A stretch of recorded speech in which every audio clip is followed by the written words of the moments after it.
땅에 오신 예수 그리스도께서는 실제로 우리의 죄를 대신해서 십자가에 못 박혀 돌아가셨고, 그리고 장사된 지 사흘 만에 부활하셨습니다. 부활하신 예수님께서 친히 승천하시기 전에 한 500여 명이 되는 무리들에게 가장 먼저 성경인 사도행전 1장에 보면은 예루살렘을 떠나지 말라라고 말씀을 하셨습니다. 우리 모든 인생에게는 절대 떠나서는 안 될 나의 예루살렘이 있다는 이야기입니다.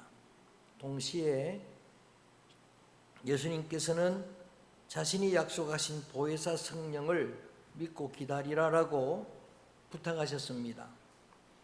그 약속을 믿고 기다린 500명 중에 120명 되는 성도들, 무리들이 모여서 기도에 전념할 때에 부활하신 후 50일 만에, 그래서 오순절이라고 합니다.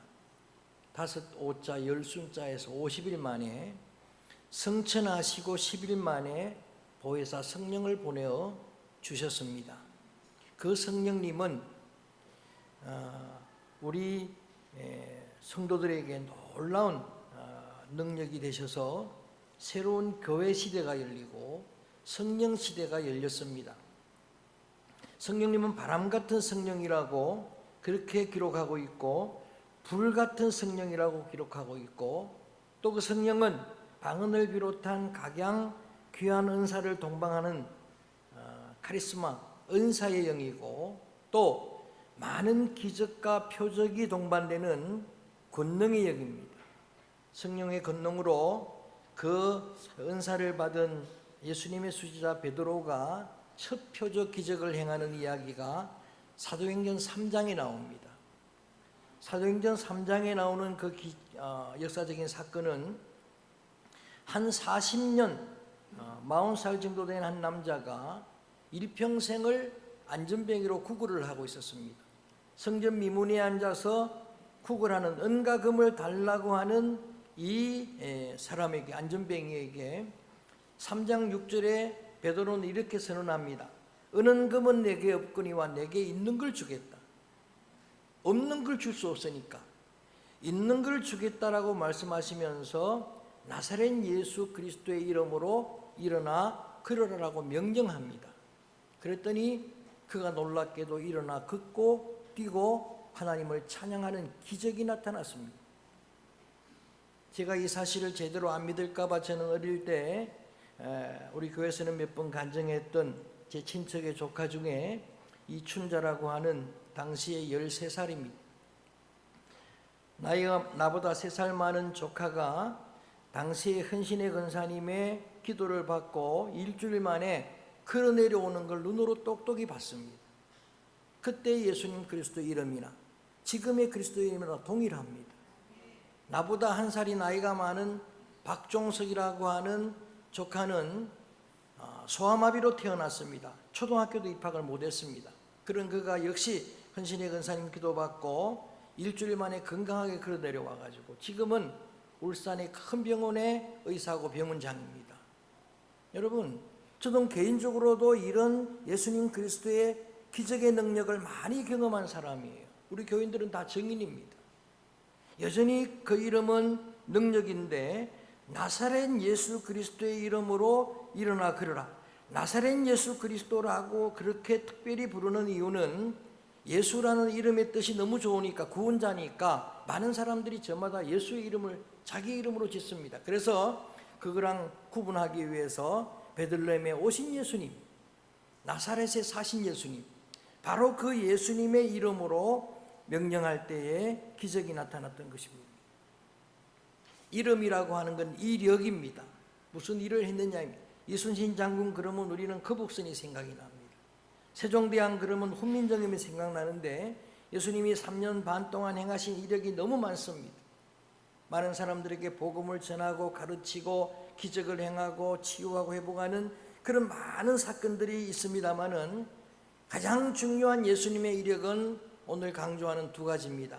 예수님은 실제로 우리의 죄를 대신해서 십자가를 지셨고, 그리고 사흘 만에 다시 살아나셨습니다. 할렐루야.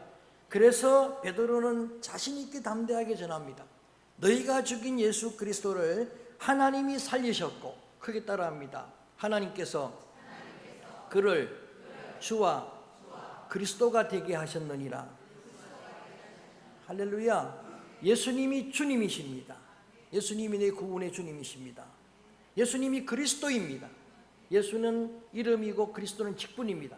그분은 왕이라는 의미고 그분은 선지자고 그분만이 제사장이라는 그런 의미입니다.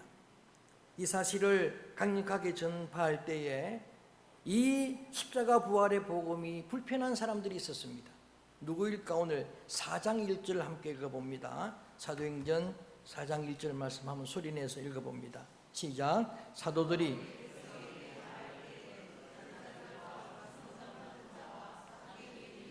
거기에 사두개인이 나옵니다. 사두개인들이 굉장히 불편해합니다. 왜냐하면 이 사두개인들은 누구냐 하면은 당시에 사독 제사장의 후예들 후손들인데 경험주의자들입니다. 경험주의자들이란 말은 우리는 경험 한 것만 믿을 수 있다라고 주장하는 사람이에요. 여러분, 경험 한 것만 믿습니까?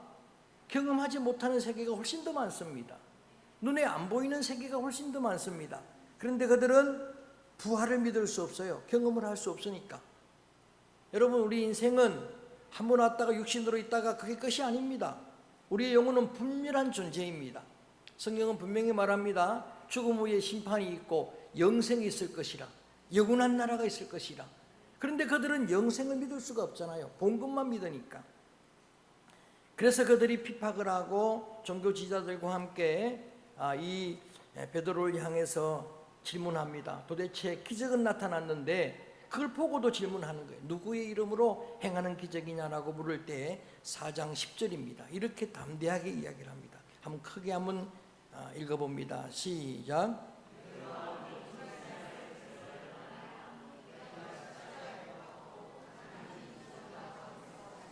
나사렛 예수 그리스도의 이름으로 이 사람이 건강하게 되어 너희 앞에 섰느니라. 아멘.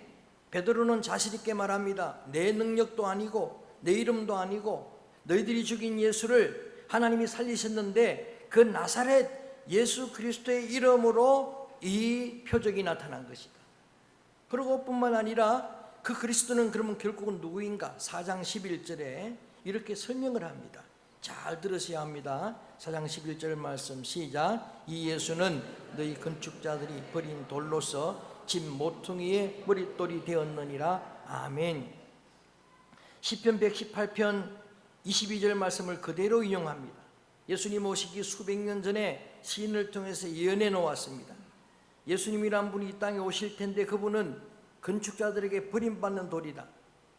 하나님의 선택한 유대인들에게 버림을 받지만 그렇지만 하나님이 그를 버리지 않으니까 모퉁이 돌이 되신 분이다. 모퉁이 돌이 뭔가 하면은 건축을 할 때의 기초석입니다. 코너스톤입니다. 주춧돌입니다. 없어서는 안 될 그런 돌입니다. 다시 말하면 예수님은 우리 인생의 가장 견고한 기초석이 되십니다. 예수님이 기초석에 대해서 그 위에 우리의 집을 세워야 그 집이 무너지질 않는 거예요. 예수님이 친히 말씀하십니다. 반석 위에 집을 세우는 자가 지혜롭다. 그 집은 비바람 창수가 와도 넘어지지 않을 것이다. 그렇지만 쉽게 짓는다고 모래 위에 집을 지은 사람은 어리석은 사람이다. 아무리 화려한 집을 지어 놓아도 비바람 창수가 오면은 그 집은 무너지고 말 것이다. 예수 그리스도는 우리 모든 인생의 우리 공동체의 가장 요긴한 모퉁이 돌인 줄로 믿습니다.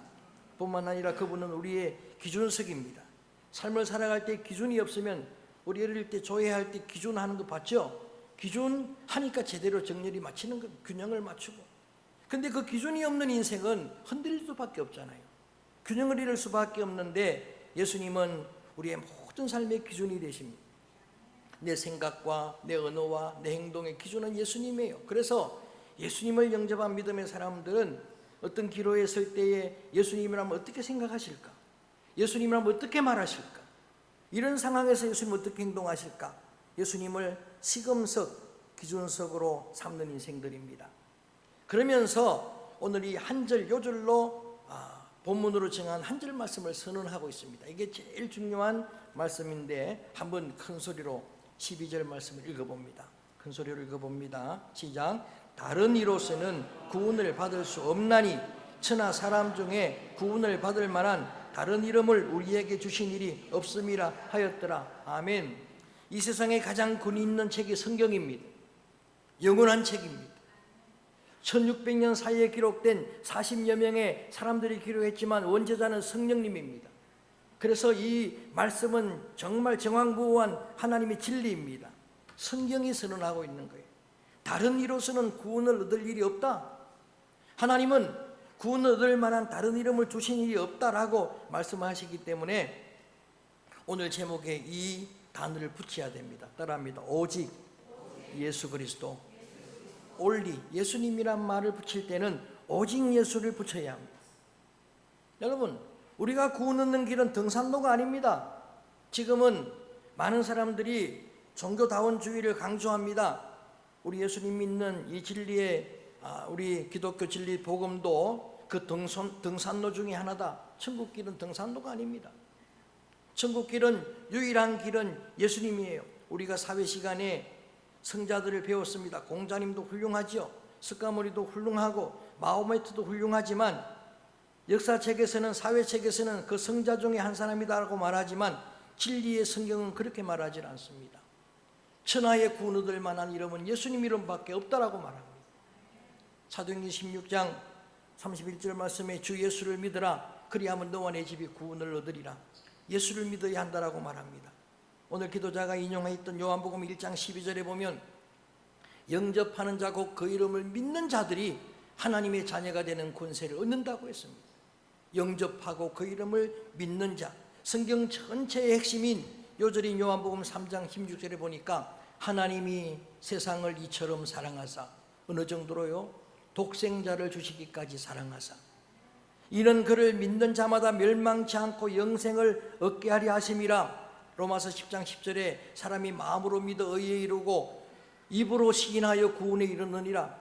요한복음 5장 42절, 여러분 24절 이런 성경을 말하면 끝이 없어요. 예수 그리스도만이 유일하게 나를 사망에서 생명으로 옮겼느니라. 할렐루야. 분명하게 성경이 전하고 있습니다. 특별히 요한복음 예수님이 하나님 되심을 복음 되심을 증거하는 특수복음에 예수님은 8번이나 자기를 이렇게 비유합니다. I am the 나는 무엇이다. 더자가 들어가요. 하나밖에 없다고 강조합니다. 그 중에 첫 번째는 생명의 물이에요. 예수님만이 생명의 물입니다. 우리 인생은 갈증이 있는 인생이에요. 그런데 그 갈증은 어떤 걸로도 해결되지 않습니다. 돈으로 해보려고 명예로 해보려고 하고 뭐 어떤 오락이나 취미로 안 됩니다. 그걸 다 누렸던 수가성 여인이 목마르다고 말할 때 예수님이 하신 말씀이에요. 나를 마셔야 영원히 목마르지 아니하리라. 나를 마시면 그 배에서 솟아나는 생수의 강이 흘러넘치리라 라고 말합니다. 여러분, 이 땅을 살아올 때에 세상의 온갖 걸 다 누려보셨을 것입니다. 공허합니다. 그렇지만 예수 그리스도 그 생수의 생명의 진리의 물을 마시면은 여러분들의 모든 갈증이 해결될 줄로 믿습니다. 생명의 떡이라고 말씀하십니다. 세상의 떡은 우리를 살리는 것 같지만은 여러분 결국은 우리를 넓게 만드는 떡이고 결국은 죽게 만드는 떡이에요. 참된 생명의 양식은 없습니다. 그렇지만 예수 그리스도 그 생명의 양식은 여러분에게 자족 만족을 주실 것입니다. 예수님은 세상의 빛이라고 말씀하십니다. 예수 그리스도 이전에는 전부 어둠이에요. 우리의 심령도 삶도 어둠입니다. 그런데 놀랍게도 예수 그리스도를 영접하면 우리의 심령이 밝아집니다. 우리의 심령의 어둠이 물러가게 될 줄로 믿습니다. 우울증, 어둠의 영, 불안, 염려 다 물러가는 겁니다. 우리의 마음속에 두려움이 물러가게 되어 있습니다. 얼어붙었던 우리의 심령이 녹아내리게 되어 있습니다. 이게 빛입니다. 예수님은 계속 말씀하십니다. 나는 선한 목자라 양들을 위해 목숨을 버리는 목자는 한 분밖에 없습니다. 누구도 할 수가 없습니다. 나는 양의 문이라 하나밖에 없는 문이라 들어가며 나가며 양들이 꼴을 얻고 풍성하게 얻게 하는 양의 문은 생명의 문은 구원의 문은 예수님이에요. 나는 부활이요 생명이라 계속 들어가는 게 무슨 단어입니까? 생명입니다. 조회라고 하는 단어예요. 생명입니다. 나는 길이요 진리요 생명이니 나로 말미암지 않고는 아버지께로 올 자가 없느니라. 나는 생명의 참 포도나무라. 계속해서 생명이라고 말씀하시는데 인용해 드렸던 것처럼 내가 곧 생명의 길이다. 나로 말미암지 않고는 아버지께로 올 자가 없다라고 분명히 말씀을 해주십니다. 여러분, 어떤 누가 유혹하고 미혹해도 종교다원 중에는 유언비어입니다. 이단입니다. 구원의 길은 한 분밖에 없습니다. 제가 이제 여러 가지 현상으로 좀 증명해 보여드리겠습니다. 예수 그리스도는 실제로 역사 가운데 오셨습니다. 그리고 그 역사 가운데 오신 예수님이 역사의 기준임을 온 세계 지구촌 전 인류는 다 알고 있습니다. 우리는 2023년 7월 2일 오늘 예배를 드리는데 이 말이 무슨 말입니까? 예수님 오시고 2023년 지났다는 이야기예요. 7달 지나고 이철째라는 이야기입니다. 예수 그리스도가 역사의 기준이십니다. 예수님 오시기 전을 BC라고 말합니다. 비포 크라이스트. 예수님 그 이후를 AD, 에노도미니, 주후, 주님의 해라고 이야기를 합니다. 불기 단기를 사람들이 주장하지만 아무도 믿어주지 않습니다. 오직 역사의 기준은 예수님입니다. 여러분, 세계 역사가 2000년 동안의 역사가 이걸 잘 증명해 주고 있습니다. 예수님께서 말씀하시기를 예루살렘에서 시작된 복음이 점점 유다 사마리아 땅끝까지 이를 것이라 말씀을 해주셨는데 그 말씀이 신실하게 그 말씀대로 되었습니다.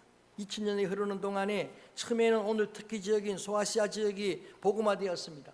오늘의 그리스인 헬라가 복음화되었습니다. 나중에 세계 중심이었던 로마가 복음화되더니 그 복음이 독일로 갑니다. 영국으로 갑니다. 유럽이 복음화되었습니다. 그 복음이 우리 아시아로 넘어왔습니다. 대한민국이 복음화되었습니다. 이 복음이 아프리카로 갑니다. 전 세계로 복음이 전파되더니 이제는 예수님이 말씀하신 땅끝인 유대인들을 향해서 강력하게 복음이 전파되고 있습니다. 놀랍게도 이 복음이 흘러들어가는 곳마다 지금도 생명과 구원의 역사는 폭발적으로 일어납니다. 할렐루야. 역사가 증명해 주고 있는 거예요. 오늘날 세계 지도를 펼쳐놓고 보세요. 그 지도가 잘 증거해 주고 있습니다.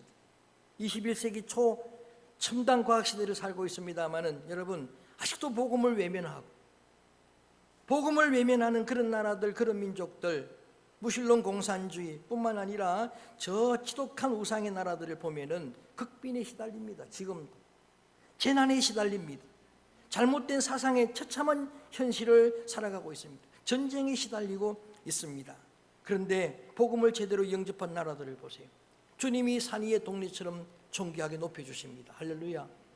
아니 세계 지도 세계 역사 너무 거창합니까? 우리 대한민국을 보세요. 우리 대한민국은 가장 확실한 정인입니다.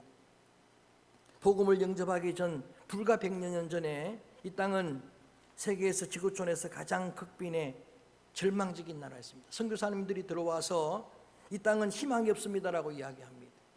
조용한 아침의 나라지만 절망의 나라입니다. 가난에 질병에 여러분 여러 가지 외침에 이런 나라였는데 불과 100년 만에 여러분 복음을 영접하고 이 땅은 번영을 하기 시작했습니다. 할렐루야.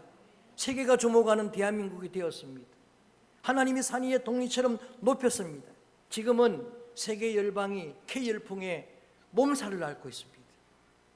K팝에, K방역에, K방탄에 세계가 지금 열광하고 있습니다. 제가 부산에 한번 나갔는데 저는 전쟁 난 줄 알았어요. 부산에 가니까 온통 보라색 옷 입은 사람들이 외국 사람들이 다 모여들은 거예요. 제가 참 착각을 했어요. 내가 오는 걸 알았나? 그랬는데 보니까 BTS가 공연을 한다는 거예요. 거기에 저 공연에 외국에서 공연하는 현장을 유튜브로 보게 되면은 브라질 사람 6만 명이 모여가지고 떼창으로 한국말로 노래를 부릅니다. 미국 사람들이 여러분 한국말로 떼창을 부릅니다. 저 일본 사람들이 5만 명, 6만 명이 모여가지고 한국말로 떼창을 부릅니다. 기대하십시오. 몇 년 후에 세계 제2의 언어가 한국어가 될 줄로 믿습니다. 제가 영어 공부 열심히 하는데 조금 억울하게 될 것 같아요. 여러분 이걸 어떻게 설명을 하랍니까? 물론 지금도 많은 문제를 안고 있는 것은 사실이지만 그런데 저는 염려하지 않습니다. 두려워하지도 않습니다. 왜냐하면 우리는 답을 너무나 잘 알고 있습니다. 이 민족의 회복이 되는 길은 한 분밖에 없습니다. 오직 예수 그리스도입니다. 할렐루야. 여러분이 개인으로 구원을 얻는 길도 가정이 회복되는 길도 공동체가 회복되는 길도 그 대답은 예수 그리스도 한 분밖에 없습니다. 크게 아멘 하세요. 여러분 이제는 여러분이 한번 크게 같이 한번 대답을 하길 바랍니다. 내 구원의 길은 누구라고요? 그냥 예수 그리스도 해도 됩니다. 내 구원의 길은 누구라고요? 우리 가정이 회복되는 길은, 이 민족이 사는 길은, 더 크게 이 자녀의 세대들이, 다음 세대가 여러분 주님의 꿈을 이루는 유일한 비전은 뭐라고요? 예수 그리스도. 이 땅이 평화적으로 복음화되는 길은 뭐라고요? 예수 그리스도 한 분밖에 없습니다. 저는 그걸 확신합니다. 우리가 만남을 굉장히 중요하게 여깁니다. 정말 인생을 살다 보니까 만남이 최고로 중요해요. 누구를 만나느냐가 정말 중요합니다. 그래서 옛날에 카피한 그 내용에 보면은 이런 말이 있습니다. 순간의 선택이 10년을 좌우한다. 뭐였죠? 냉장고였어요. 실제로 냉장고를 선택해 보니까 10년 딱 갑니다. 10년 만에 바꿨습니다. 저도. 그 다음에 순간의 선택이 평생을 좌우합니다. 사람 잘 만나는 겁니다. 옛날에 바로가 요셉을 잘 만났어요. 이건 복이잖아요. 오성이 한음 잘 만났습니다. 이순신 장군이 여러분 유성룡 대감을 잘 만났기 때문에 그런 역사를 이룬 거예요. 이성계가 정도전을 잘 만났기 때문에 조선이 창설된 거예요. 이런 이야기를 하자면 끝이 없는 거예요. 그런데 여러분, 사람 만나는 게 평생을 좌우하지만 제대로 주님을 만나면 영혼을 좌우하는 거예요. 그 한 번의 선택이 영혼을 좌우하는 거예요. 그래서 우리 인생의 삶의 여정에서 여러분 최고의 만남의 복이 예수님 만나는 거예요. 예수님 만나면 여러분 우리의 심령이 거듭납니다. 새로운 역사가 펼쳐집니다. 옛날에 살인자 사울이 예수님을 만나고 바울이 되었습니다. 선교 초기에 김일두 깡패가 예수를 만나니까 여러분 그가 목사님이 되었어요. 저도 모태신앙으로 태어났지만 신앙 여정 가운데 인격적으로 주님을 만나고 그때 그 기준으로 제 인생이 바뀐 거예요. 그래서 저는 오늘 이 말씀을 다시 한번 고백합니다. 따라합니다. 오직 예수 그리스도. 저는 오늘 함께 예배드린 여러분 모두가 이 말씀 앞에 정말 이제는 세계가 다 인정할 수밖에 없는 우리의 대답 되시는 구원 되시는 예수 그리스도, 그 예수 그리스도를 여러분의 삶의 주님으로 영접하게 되기를 주의 이름으로 간곡히 부탁합니다. 권면합니다. 그러면 여러분의 삶이 이제는 새로워질 줄로 믿습니다. 그동안에 여러분 심령 속에 그 갈증들이 다 해결될 거예요. 자족이 없는 인생이. 그래서 이 귀한 자신의 신앙 고백을 했던 시편 23편의 기자인 다윗은 이렇게 말합니다. 야훼가 나의 목자가 되시니 내게 부족함이 없습니다. 한번 크게 따라합니다. 내 잔이 넘치나이다. 옛날 사람들 그런 말을 합니다. 술 먹는 사람들 잔은 넘쳐야 한다고. 여러분 은혜의 잔은 넘쳐야 하는 겁니다. 우리 인생에 여러분 심령의 잔이 넘치기를 축복합니다. 그 넘치는 우리의 생명의 은혜의 여러분 강수가 바로 예수님이에요. 야훼 하나님이 나의 목자가 되시면, 예수님이 선한 목자가 되시면, 그래서 오늘 우리가 이 찬양을 부르려고 합니다. 여호와 나의 목자. 예수님을 나의 목자로 삼는 인생들이 어떤 삶이 펼쳐지는지, 예수 그리스도를 영접한 여러분의 삶이 이렇게 변하게 될 것입니다. 소중한 주님의 변화를 기대하면서 이 가사로 고백합니다. 여호와가 나의 목자고 예수님이 나의 선한 목자고 그분이 유일한 나의 구원의 복음이기에 주님을 나는 나의 목자로 영접합니다 라는 심령으로 이 찬양을 드립니다. 여호와 나의 목자 내게 부족 없네. 찬양합니다.